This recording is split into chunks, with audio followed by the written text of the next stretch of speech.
Hello and welcome to video 7. In this video we'll be looking at algebraic vocabulary. First of all, we have an expression. An expression is just a collection of letters and numbers that's not equal to anything. So for example, 2x plus 1 is an expression, 3 to the power of x is an expression, ab is an expression, xy, x to the power of y, 3 minus x, anything like that is an expression.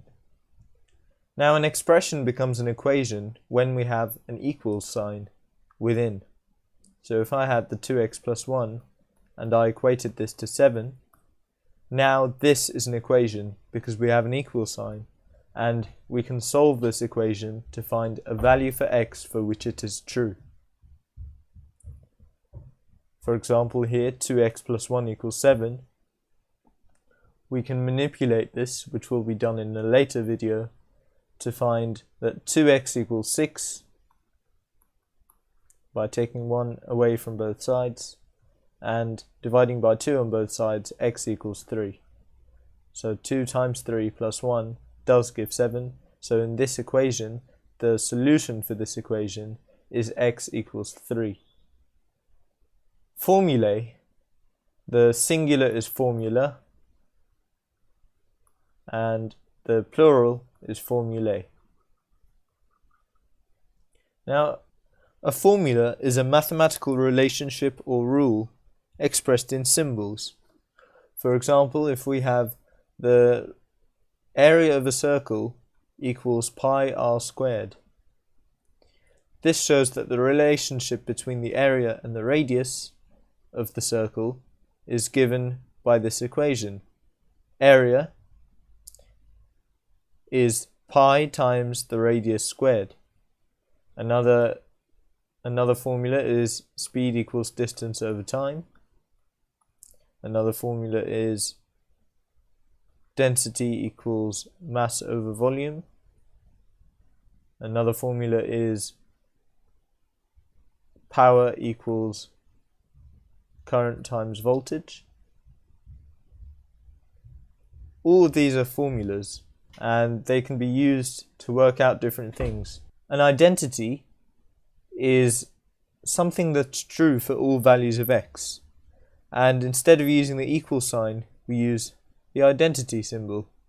For example, if we had 3x plus 2 in brackets, this means 3 times all of x plus 2. So we add 2 to the x and multiply everything by 3. Now that is the same as 3x plus 6, and I've just expanded the brackets here. This symbol tells us that this is valid for all values of x, and if we came to somehow try and solve this for a particular value of x, then you would just get 3x plus 6 equals 3x plus 6, and you take away 3x plus 6 from both sides and you get 0 equals 0, which means nothing. And this just reiterates the fact that we have an identity here. Now, inequalities are equations, but they don't use equal signs. Inequalities use the following symbols, either less than, greater than, less than or equal to, or greater than or equal to.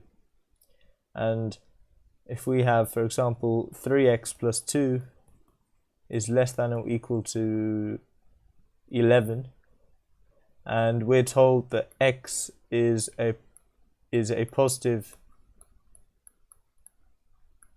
integer, then we can work out here that if 3x plus 2 is less than or equal to 11, then 3x is less than or equal to 9. And I've done the same as I would have with equations. I've just taken away 2 from both sides. And then we know now if we divide by 3 on both sides, x is less than or equal to 3. Now if we know x is a positive integer, then x can't be 0, it can be 1, it can be 2, and it can be 3. So we know x is, now this is some advanced notation that you won't necessarily use for inequalities. It's good to know. X is a subset of 1, 2, 3. That just means x can be 1, it can be 2, or it can be 3. And that satisfies this inequality here. Finally, we have a term. So if I said x squared plus 3x minus 2y plus 2x minus 1 equals 0, then each of these are terms. Terms are added together, whereas factors are multiplied together. And notice that when I say added and multiplied, added can also mean being subtracted, and multiplying can also mean dividing. Now, terms, x squared is a term, 3x is a term, 2x is a term, minus 2y is a term, minus 1 is a term. Notice here that I've written the 3x and 2x together. And if I put in all the signs that were there, we'd notice that 3x and 2x are what we call like terms. Like terms can be simplified. For example, 3x plus 2x is the same as 5x. So that allows us to simplify our expression here to x squared plus 5x minus 2y minus 1. And this expression turns into an equation when we put in the equals 0 at the end.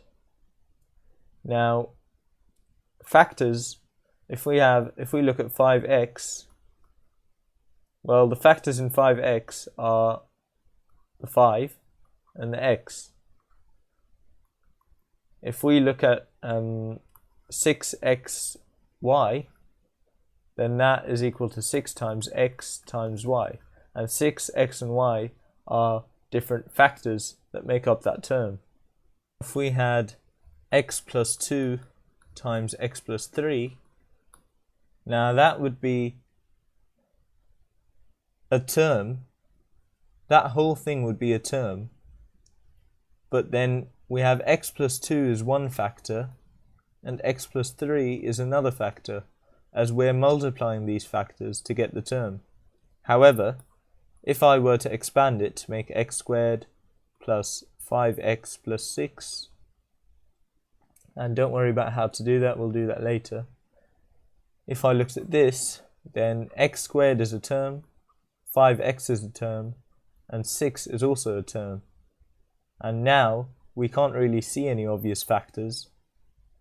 They're just 3 terms. So hopefully this shows that if you rewrite different things, you can have different factors and different terms that can be seen by looking at that specific form. Finally, we have coefficients, and coefficients are very simple. If we have 3x squared, then 3 is the coefficient. It's just the number that we're multiplying by in front of the letter.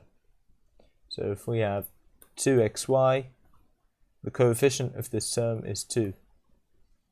And coefficients cannot be written after the letter, so if I wrote x3, that would be wrong. You'd have to write 3x. And that pretty much sums it up. However, one important thing to note is that if we have 5xy and we were asked what the coefficient of x was, then we'd rewrite this as 5yx. And we'd say the coefficient of x is 5y. And the coefficient of a particular factor in a term is all the other factors in that term multiplied together. And if we had, say, minus x over 7, and we were asked what the coefficient of the x was, and that's the same as minus 1 over 7 times x, and we'd say the coefficient is minus 1 over 7. Thank you very much for watching. Please subscribe for more maths videos.